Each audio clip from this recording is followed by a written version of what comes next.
So for today's vlog, ay pupunta kami sa OCBC Skywalk ng Gardens by the Bay. So yan sila guys. So ito yung view ngayon dito. At yon ang Marina Bay Sands. So ang contents ng video namin today is pupunta kami dyan sa OCBC Sky.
Sorry, it's DJ.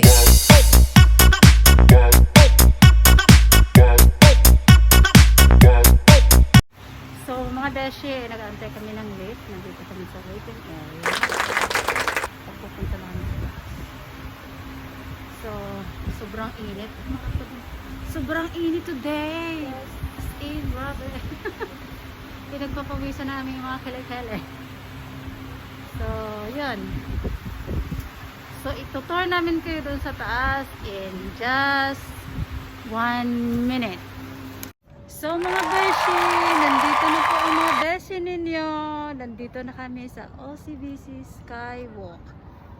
Yan. So, ito yung peak ng taas. So, kasama ko po si Beshi Minaj. So, yan. So if you guys are planning to come over here, you can book online and the ticket is worth $8. Yes, $8 lang mga kabeshi. So you can stay here on top for 20 minutes daw and then you can exit it after that. So well, ito yung pag nasa taas kayo, ito yung view niya. Ito yung view. Makikita mo yung flower dome at saka yung cloud forest. Cloud forest. Yan. See.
pa rin kami sa bridge. Yes. So, anong feeling mo, Besh? Very warm. Wala pa rin pinabago since 5 years. Sa 5 years ba? How many years has It's been? more than 5 years, I think.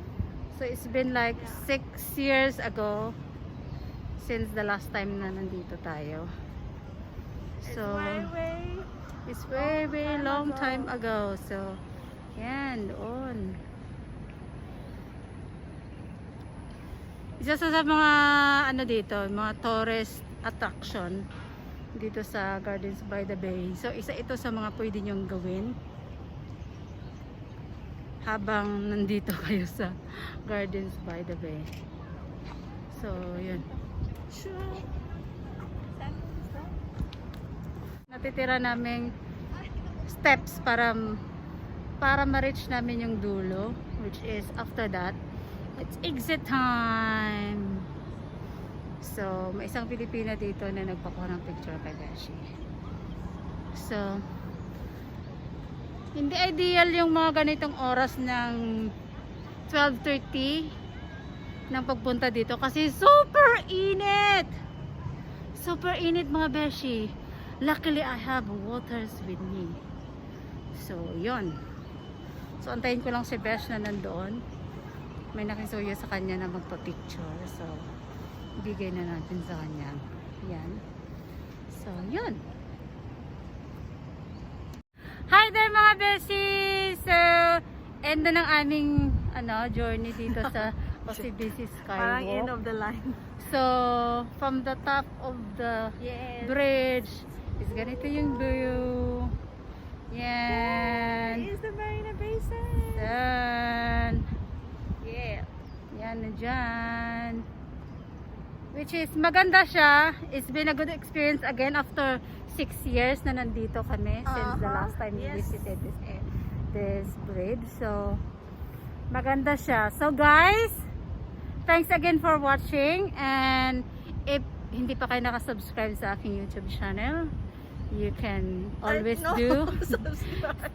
Press the subscribe button and click that bell at para ma-notify kayo sa aming susunod na adventure. So, bye mga Beshi and see you again for our next video!